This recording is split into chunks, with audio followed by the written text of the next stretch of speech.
근성장을 위해서는 단백질을 하루에 여러 번 나누어서 섭취하는 것이 좋을까요? 아니면 아무 때나 상관없이 하루의 권장 섭취량만 준수하면 되는 걸까요? 최근 트렌드는 하루 권장 섭취량만 준수한다면 언제 먹는지, 몇 번에 나누어 먹는지는 근성장에 영향을 미치지 않는다라는 것입니다.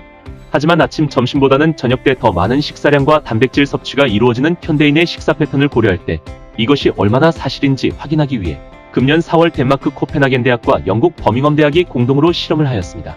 특히 이번 실험이 특별한 의미를 가지는 것은 특정 시점에서 결과를 추출하는 정적인 실험이 아니라 시간 경과에 따른 신체 반응을 여러 시점에서 모니터링한 최초의 동적인 실험이라는 데 있습니다. 연구 결과를 살펴보기 전에 먼저 다음 내용을 상기해 보겠습니다. 신체에서 근육 단백질 합성과 분해는 하루 내내 동시에 일어납니다. 이 단백질 턴오버를 통하여 신체에서 산화되거나 혹은 운동 등으로 인해 기계적으로 손상된 단백질을 새로운 단백질로 교체하여 지속적으로 단백질 유지가 가능하게 됩니다. 따라서 이 단백질 합성과 분해의 밸런스에 따라서 근성장 혹은 근위축이 결정되는 것입니다. 연구진들은 참가자들을 두 그룹으로 나누고 실험의 정확도를 높이기 위해 10일간의 러닝 기간을 두었습니다. 10일 동안 두 그룹은 3번의 식사와 2번의 간식을 섭취하였습니다. 하루에 섭취하는 총칼로리와 총단백질 섭취량은 두 그룹 모두 동일하였습니다.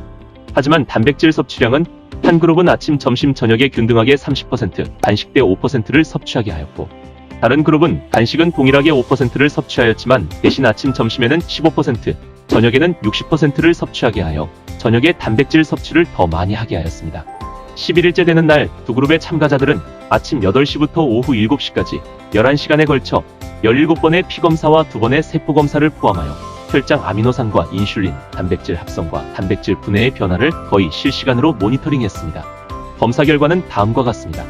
먼저 단백질 합성을 보면 단백질을 균등하게 섭취한 그룹과 저녁에 몰아서 섭취한 그룹에게서 하루 종일 큰 차이는 발견되지 않았습니다. 그러나 단백질 분해에 있어서는 큰 차이가 나타났습니다. 즉, 저녁에 몰아서 단백질을 섭취한 그룹에게서 하루 종일 내내 단백질 분해가 더 많이 일어난 것입니다. 최종적으로 단백질 합성과 분해의 밸런스를 종합해보면 단백질을 균등하게 섭취한 그룹이 저녁에 몰아서 섭취한 그룹보다 2배에 가까운 흑자를 나타냈습니다. 이 실험 결과에 대하여 기존 단백질 총량이론을 주장하던 학자들은 이 실험에 웨이트 트레이닝이 동반되지 않았고 실험 기간이 짧기 때문에 보다 장기간에 걸친 실험 결과가 필요하다고 지적합니다. 또한 장기적으로 봤을 때 이번 실험 결과의 밸런스 차이가 근성장에 미치는 영향은 미미할 것이기 때문에 단백질을 나누어 섭취하는 것이 극단적인 근성장을 추구하는 전문 선수들에게는 도움이 되겠지만 일반인들에게는 그다지 큰 의미가 없을 것이라고 주장합니다. 지금까지 근성장을 위해서는 단백질 분해보다는 단백질 합성이 항상 더 큰 요인으로 강조되어 온 것이 사실입니다. 통장의 잔고를 늘리기 위해 선행되어야 하는 것은 수입을 늘리는 것입니다. 하지만 이에 못지않게 지출을 줄이는 것 또한 중요하다고 할 수 있습니다. 오히려 단백질 합성을 가장 자극하는 요인인 웨이트 트레이닝을 전문 선수만큼 강하게 하지 못하는 일반인의 경우 지출을 줄이는 것이 더 중요할 수도 있습니다. 그런 점에서 이번 실험에 웨이트 트레이닝이 동반되지 않았다는 것이 이 실험 결과를 일반인에게도 유용한 정보로 만든다고 할 수 있습니다.